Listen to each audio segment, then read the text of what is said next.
एकच पर्व ओबीसी सर्व, एकच पर्व ओबीसी सर्व। बलुतेदार महासंघाचा विजय हो, परा बलुतेदार महासंघाचा विजय हो।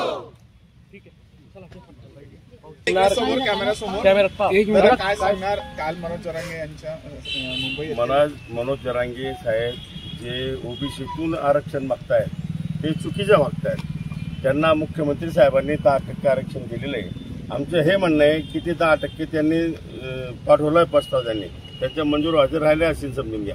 परंतु आमच्या हक्काच्या ओबीसीचे जे हक्क आहे त्याच्यामध्ये जरांगे साहेबांनी मागू नये, ते एवढं मोठं आज तिथं उपोषण करतायत, हे चुकीचे आहे।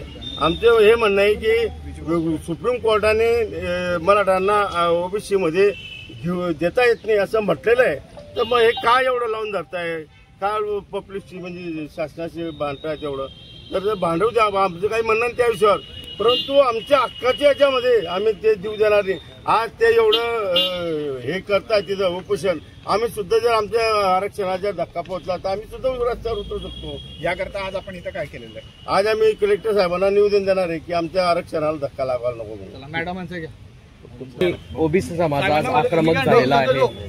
आक्रमक व्हावंच लागेल ना आम्हाला, कारण आमच्या ताटातलं जर कोणी हिसकवत असेल आणि त्याला शासनाने देखील म्हणजे काल फडणवीस साहेबांनी जे डिक्लेअर केलं किंवा आम्ही GR काढतो, एका तासात GR येतो, या गोष्टी कशा काही शक्य असतात? तर आम्ही एवढं रस्त्यावर उतरतोय, आमची कोर्टाची लढाई चालू आहे, त्याच्या पहिले हे निर्णय मुळात होणे हे चुकीचं आहे।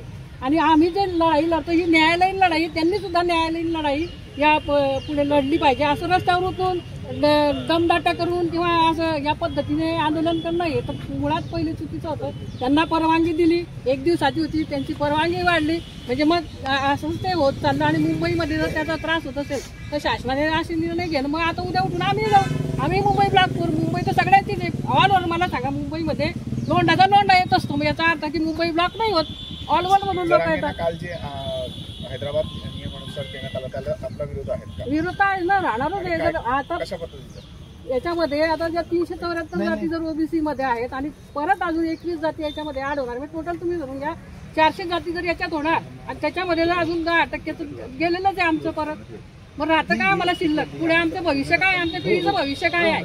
आम्हाला तो विरोध आम्ही करणारच आहे, आमचा विरोध आहे। त्यांनी न्यायालयीन लढाई आम्ही लढणार आहे। भुजबळ साहेब पुढे जातील, त्यांचे जे निर्णय आहे त्याला आमचा पाठिंबा असणार आहे। आणि त्याच्या व्यतिरिक्त आम्ही वैयक्तिक पण आंदोलन, मागणी काय तुमची? आम्ही पण ओबीसी आहे, मागणी हीच आहे की आमचं आरक्षण बाधित राहावं, जे आहे ते आमचं जे आहे ते राखीव राहावं। संविधानिक पद्धतीने आरक्षण दिलं गेलं पाहिजे, संविधानाला धक्का न पोहोचता आरक्षण दिलं गेलं पाहिजे। आरक्षणाचा अधिकार सगळ्यांना आहे, पण ते कसं द्यायचं ते गव्हर्नमेंटने ठरवावं। अशा प्रकारे लादून किंवा असं हिसकावून आंदोलन करून अशा पद्धतीने दमदाटा करून हे दिलं जाणार नाही। आम्ही सुद्धा पुढे उपोषण करायला सुरुवात करू आणि सरकार जर का केला तर आम्हाला काय गोष्टी कराव्या लागेल? फुटबॉल संघ तुम आगे बढ़ो, हम तुम्हारे साथ हैं। फुटबॉल संघ तुम आगे बढ़ो, हम तुम्हारे साथ हैं। फुटबॉल संघ तुम आगे बढ़ो, हम तुम्हारे